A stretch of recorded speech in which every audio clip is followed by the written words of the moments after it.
Welcome to the Cabral Concept, where board-certified naturopath and integrative health practitioner Dr. Stephen Cabral shares how he was diagnosed at the age of 17 with a life-altering illness and given no hope for recovery. It was only after studying and traveling all over the world did he discover how to combine ancient Ayurvedic healing practices with state-of-the-art naturopathic and functional medicine to fully rebalance the body and re-energize it with life. It's time to discover how to get well, lose weight, and finally feel alive again. And now, here's your host, Dr. Stephen Cabral.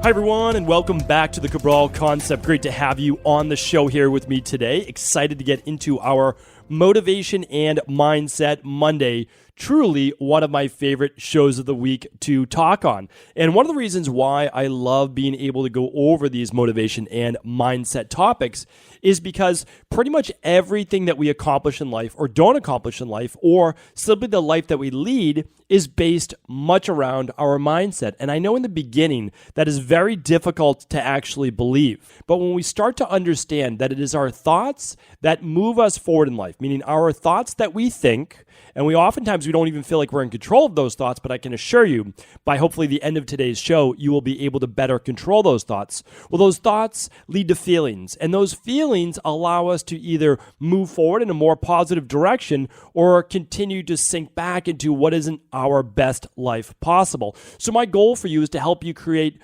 whatever your best potential is. Each of us is different. Each of us has different desires in life, different wants in life. And what I want for you is simply for you to go out there and be passionate about whatever it is that you love to do, whatever it is that you want to get more out of life with, and then to be able to do that in a very strategic manner. So my goal is always to say, okay, motivation is great, right? Motivation is nice, but it's fleeting. It only lasts for a finite period of time. And that is why, in order for us to move forward in life, whether it be in our health, our relationships, our spirituality, our body transformation, our relationships, anything in life that we truly desire, anything that has actual meaning, it can't just be about motivation. Motivation will get you to the race. It'll get you into the game, but it's not enough to sustain you. And that's why the mindset is what needs to change in the end. And when we talk about mindset, we're talking about the subconscious mind for the most part. That means we're talking about our programs that are running on a daily basis. So it is our deepest thoughts about ourselves, about safety and security and childhood programming and what it is that we truly and who we truly believe that we are.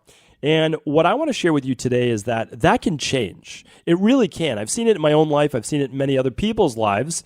And what I try to do is never compare myself to anyone else. And I don't think that you should either, because this is not a competition in this life. It's not. The only person you may be competing with is yourself. That's truly about it. Because why you might be competing with yourself is simply to say, how much can I make out of this life? What can I do in life where I feel like at the end of all of this that there is no regrets, that you've loved and created the best relationships that you can, that you've really engaged your ideal career or hobby or passion in that way, that you've done the most that you can for your overall fitness so that you can hopefully live the longest life possible with a good quality of life. You've worked on your health. And I would also say that you've developed a level of spirituality that enables you to feel connected with this world, with the greater universe around us, with your God, whatever it may be. But all of those things lead to a very rich life. And when I say a rich life, we're not talking about monetary, right? And that's another thing. Never compare yourself. Well, this person has more money. I have more money than this person. That person has less. That person has more. It's a dangerous game to get into because at the end of the day, very little of your greatest desires are actually going to come from what you can actually purchase. Now, to a certain degree, that money does matter. It allows you to travel. It allows you to expand your actual horizons in terms of what you thought was possible, and also knowledge base and just, again, overall options and experiences. It allows you to do more for your family, more for your community, your church, charity, etc. And money does allow for that, but only to a certain point. And then after that, it's more extraneous, at least in my opinion. So that shouldn't be our end-all, be-all, but what we should be going for is, what do we desire in life? And not desire from a a negative-based position. Desire is in what's a positive outcome that you can make in your life? What's something that not only would benefit you, but probably many people around you if you were to achieve it?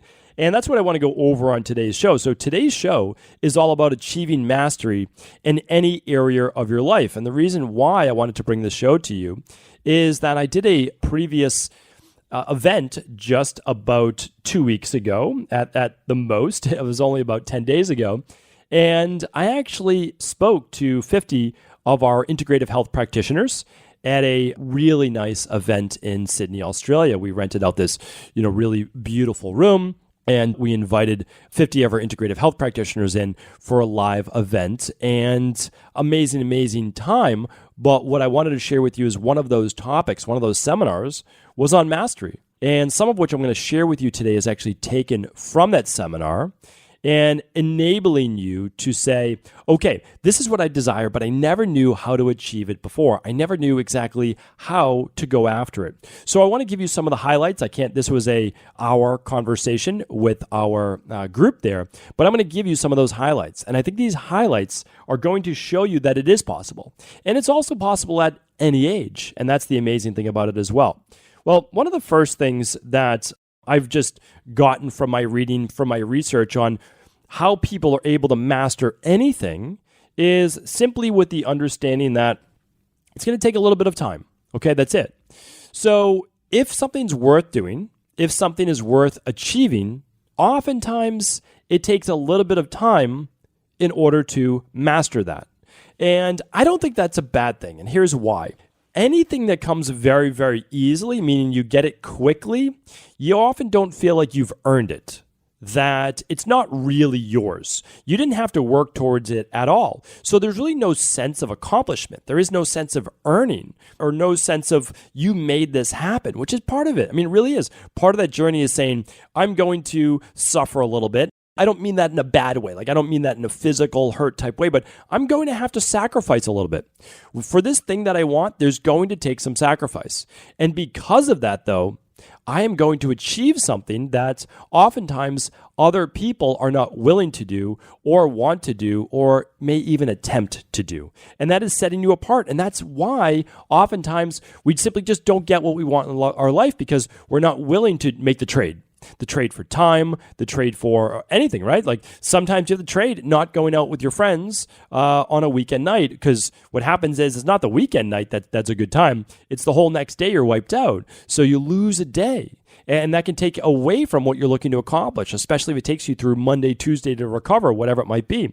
Well, what Malcolm Gladwell did, and he really popularized, but he wasn't the first person to come up with this. So I always like to look back and say, who can we really give credit to where credit is due? Well, Malcolm Gladwell popularized the 10,000 hour rule. We'll put it that way. We've got two rules that we have to talk about today. But Anders Ericsson was the one who actually coined the term or actually looked at it specifically. I believe, if my memory serves me correctly, Anders Ericsson was actually looking at great musicians, great musicians at a young age. And what he found, though, was this, very interesting. Now, around 20 years old, somewhere around university, maybe they weren't even in university, but he found that they had already completed 10,000 hours of practice before the age of 20. Now, I've talked about this before. When you look at this, it's very simple math. Okay, so very simple math. 40 hours a week times 50 weeks a year is 2,000 hours. So most people work about 2,000 hours or so a year. Now, they work about 2,000 hours a year in whatever it is that they do. So it could literally be anything. It could be the primary caretaker of the home. It could be someone that is a musician, an artist. It could be someone that's in finance, real estate, you name it. But what you are doing is you're putting in your 2,000 hours per year. Now, let's say you put in 20 hours a week. Okay, 20 hours a week is now going to be, 1,000 hours per year. So you can start to look at this. So let's say those students put in 4 hours a day times 5 days a week. Okay, well, there's 20 hours. Now, how long would it take them to achieve then 10,000 hours of practice? Well, it would take 10 years. So if they had practiced from 10 years old to 20 years old for 4 hours a day, which is a lot, but if they had done that, they would be at a level of high proficiency. And those people with a little bit more talent innately, whatever it might be, would actually then be excelling to a very high level. Now, here's the other thing. Even those who don't have really any talent in that particular space, but they have desire, so we'll be going over that in just a minute, they actually can achieve an expert status as well. That's the amazing thing. It is actually this thing called passion or want, where you are able to stick with it. It is that consistency that is so key, and we'll be talking about that again in just a moment. So 2,000 hours a year, quite a bit of time, right? But in 5 years, you could actually become a master in that particular topic. It simply means that you need to dedicate that time. Now, here's the nice thing. Many people aren't going to be able to dedicate that level of time, but there are those who really want something, that understand that if they are willing to put in the time, there's no doubt about it that they'd be able to achieve that. And again, if you already have a level of proficiency, because you've been doing some, let's say you're 35 years old, okay, you may not need another 10,000 hours now, because you may have already accumulated 5,000 hours up until now, right? So it might take you another, let's say, 3 years of working towards your goal, because you already have done work up until this point, and it has been focused, but it does have to be focused. Let's just choose something right now. Let's say that you want to become one of the best, well, in my field, it's easy. So you want to become one of the best health coaches in the world. So we teach health coaches all over the world to do that. Well, I mean, how long do we think it's going to take to become one of the best health coaches in the world? In my opinion, about 5 years. About 5 years. Now, some people will hear that and they'll say, oh, that's way too long. I'm not going to start because there's no way I want to put in that time. Well, that person then just simply isn't right for that position to be one of the best in the world. But you also have to keep in mind too, you don't have to be one of the best in the world. That's the other nice thing. You do not have to be that person. You can be proficient, you can be very good, and you're going to be able to help a whole lot of people. But what if it is? Like, what if you actually put in the time, you want this to be a real career of yours? Well, a lot of people then mistake it for you need to be working with clients or patients 40 hours a week for those 5 years. And that's actually not the truth. I do this a lot actually with personal trainers, yoga instructors, dietitians, anyone in the health field. It's very, well, I mean, you can pick any career, but this is very easy for me because why it's easy for me is that I get to see those people actually play this out. So the people that are, let's say, doing 20 hours of work a week in classes and actually teaching, well, that counts. But then how about the extra couple hours a day that they're actually studying? They're going to seminars, they're doing additional certifications where they continue to master their craft. So don't make the mistake where you think that you have to actually be working with clients the whole time. You don't. That's part of it because you have to learn how to master your ability to actually help and lead other people and guide them towards their goals. So that for sure is part of it. But again, it's all of your learning, all of your accumulated practice, which is, again, studying, certifications, planning out, that does matter as well. And I see this play out all the time. I actually just had a conversation 2 months ago with one of the personal trainers on my team. He's been with me now for 3 years. And he's amazing, really, really smart guy, always trying to up his game. So what I said to him was this, because I have a lot of personal trainers that have been with me for much longer. They've been with me for, let's say, 10 years, and they're all-stars. I mean, they're already up there. They're best in class. They have more people that they could possibly even work with. But what I said to this person was this: listen, you're about 2.5 years away to 3 years away from being the top 1%, like mastery, where you would then be able to teach other personal trainers. And the reason why I said that to him was very important is because I said to him, you're starting to get ahead, meaning like your mind's starting to get ahead of where you actually are. And so, and I didn't mean that in a negative way. I said to him, listen, you are somewhere around 30 years old or so, we'll say. You have many, many years to be doing this. Master your craft.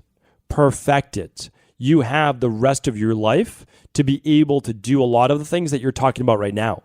But if you move too quick and you haven't put in your time, you're actually going to most likely have more failures than you would have if you just gotten a little bit more experience. And with that comes maturity within the industry. You've seen more, right? You've simply seen more. And you may have seen more from reading more books or doing more certifications or meeting more new clients. And it gives you more perspective. So that's such a big thing. So 10,000 hours is one. But don't let that big number scare you. Because here's the thing. The time's going to pass anyway. It's one of my favorite lines. The time is going to pass anyway. So here's the thing. You simply need to keep moving forward. And if the time's going to pass anyway, you may as well spend it doing something that you want to master, that you love. The next one is this. It's a little simpler.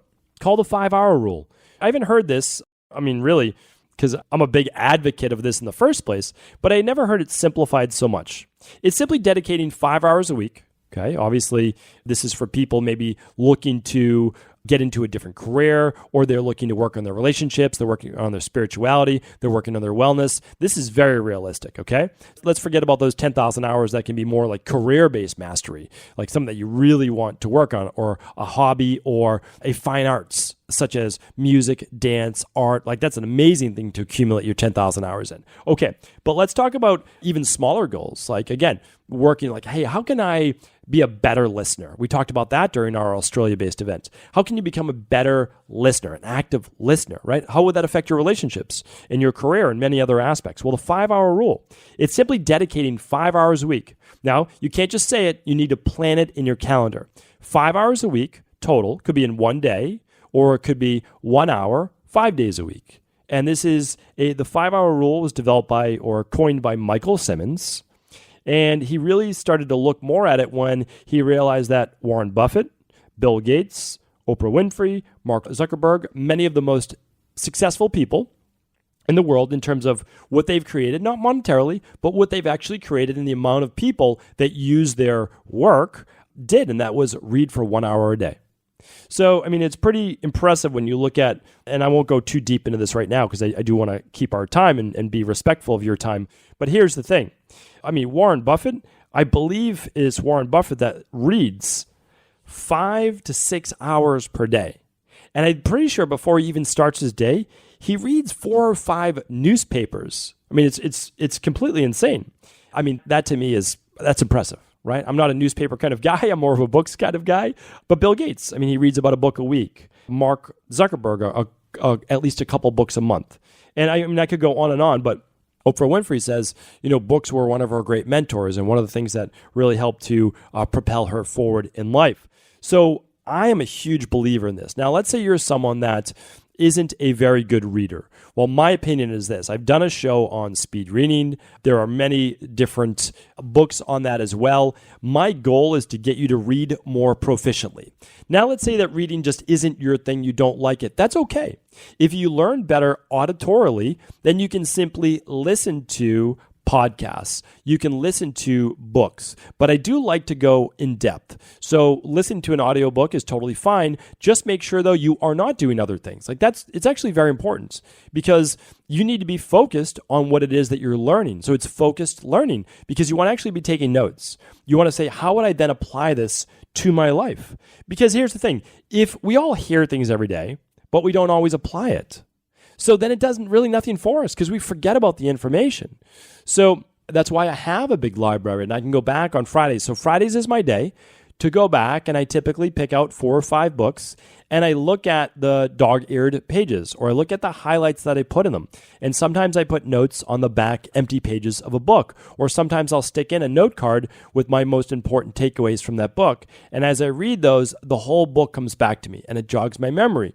It's also one of the reasons why I do this podcast. The truth is that when I learn and when I talk about, so for example, it could just be something that I talked about in my practice. And when I talk about my practice, I say, great, here's what I want to do now. I want to pass that learning, I want to pass that knowledge that I accumulated now onto other people and to other people. And I know that if I do that, I'm going to also retain it better and I'm going to be able to then learn it myself in a new way because I have to explain it in a way that was not necessarily how I learned it from a textbook, let's say, but how do we use this in the real world? For example, it'd be like someone who's an expert in accounting or law or finance or whatever it is, they'd have to explain things to me in a language that I understand because it wouldn't do any good if they talked about it from how they learned it in their, from their professor in their class. So what I feel that I really want to do is just say, listen, this is the boring research that I do that I enjoy, but what does it mean in the real world? And how does it get real people, real results? And so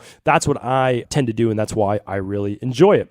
So we have the 10,000 hour rule, and I would say that that is the most important if you're looking to become in that top 1% of any craft that it is, right? Like literally anything in the world. You just put in your time. I go back to my grandmother. My grandmother did not start working at this hospital, basically volunteer work, until her 70s. And she got a certificate at 10,000 hours of essentially community service.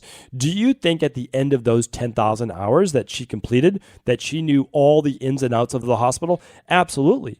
I mean, for her to get those 10,000 hours probably took her, maybe it was 15 years. But I'll tell you, she saw many people come and go. She knew all the inner workings of that hospital as well as anybody. There's no doubt about it. So you can use this in any area of your life, and I truly, truly believe that. There's one more thing that I want to share with you today, and that's this, is that, and this is from Robert Greene, and his book is called Mastery. Very, very relevant for this. But he said that there's two main things that you need in order to truly master anything that you want in life. You don't need talent in it. Another great book about someone with not a lot of talent, but a lot of what we're about to talk about now is Benjamin Franklin. I mean, Benjamin Franklin dropped out of school at 10 years old. He basically apprenticed under his father. No one ever said he had any real skills at all, but he read for about an hour every single day, like minimum. That was it. And he called it his 1 hour a day every weekday. So Monday through Friday, it's what he did. He woke up early, he wrote, he set specific goals, he reflected on what he read and learned, and he literally just put one foot in front of the other and continued to move forward. And again, Robert Greene, who written many, many books on basically human psychology and success, well, he said you need two main things. So two things that if you really want to achieve anything, even if you don't have a real talent at it, is desire and time. Now, they make sense to me. Here's why I think they make sense. If you desire something, you're most likely passionate about it. And if you're passionate about something, you will make the time in order to achieve that thing. So a great example is this. You meet someone, they speak a different language. So they just speak a little bit of your native language. Okay, well, here's the thing. You might have taken, let's just say it's Spanish. You might have taken 4 years of Spanish in high school or something like that. And you barely could string together sentences, right? I'm thinking back to I took 7 years of French. And although I can read it fairly well, can listen to it, my ability to speak French is very, very poor. And I just never really stuck with it because I never really need to or reason to. But if there was a reason for you to, like you met someone and they spoke Spanish, you could barely get it. Trust me. You would be able to pick up Spanish instead of that 7 years, like for French for me. You'd probably be able to really pick it up and be conversational. I really believe this in about 6 months. Like you'd be able to do that because you would practice at it and you'd get better and better and better because you had a desire to. You had a burning desire, as Napoleon Hill says. So that is the reason why you do it. So that's why, I do believe people say, oh, no, passion has nothing to do with it. I disagree. If you're passionate about something, it also allows you to push past those obstacles and those challenges in a much faster way, and you don't give up because you have a burning desire to achieve this thing, which means that, okay, so what? There was a failure along the way. What do? I have to figure this out because I refuse to give up. And when you refuse to give up, it makes you much, much stronger in almost every area of your life. And also, when you're passionate about something, when you desire something, again, you make the time. But another thing that you do is it energizes you. So you have this new ignited fire inside of you that allows you to prioritize time, that allows you to even find an extra hour within the day. And that is why it's my belief to begin to become aware of what it is that we really want in life. Because if we can begin to understand that we are limitless, then we can say, okay, I don't have this thing now, but I know by actually changing my thoughts, I can start to feel more passion, more desire towards those things. And I now know that it's simply a time factor. So it's not an if, but a when I will achieve that goal. I know that if I move forward by doing at least 1 hour a day of reading or moving towards my mastery in terms of my education, that I'm going to eventually get there. So I might not have the exact date in mind, but I'm not going to give up. I'm going to prioritize it every single day, and I'm going to keep that passion burning so that I have the energy to push me past any obstacle that may stand in my way. Thank you so much for tuning into today's show. I appreciate you. Thank you so much for sharing the show, of course, with anyone that you feel it would serve. Take care. Before you go, I wanted to ask you this question. What if I could teach you in just a couple of hours how to transform your thyroid, hormones, adrenal, cholesterol, blood pressure, blood sugar, weight loss, energy, mood, brain, pregnancy, anti-aging, or many other health-related issues? After 20 years in private practice, after seeing and overseeing 250,000 client appointments, I sincerely feel I have the real-world data and have found the answer you've been searching for. So what I've done is spent hundreds of hours of my own time refining what you need to know in order to uncover your underlying root cause health issues and then begin to rebalance the body and bring it back to a state of robust health and wellness. I'm going to teach you exactly what I do in my private practice so you can understand how you got here and now what you need to do in order to heal. You'll receive all of the important success checklists, protocols, and even ways to customize it to make the program fit your busy life. And you'll get all of this at a fraction of the price. Let me save you the time, money, energy, stress, and frustration of not knowing what to do next. Instead of reading dozens of books on the topic and seeing multiple practitioners, I will condense everything that you need to know in just a few hours of video tutorials that you can watch and listen to anywhere. Together, we will make this healing process an enjoyable one that you can take with you for the rest of your life. I wish you all of the best of health and happiness, and I hope to be able to guide you on your healing journey through my Health Results Accelerators.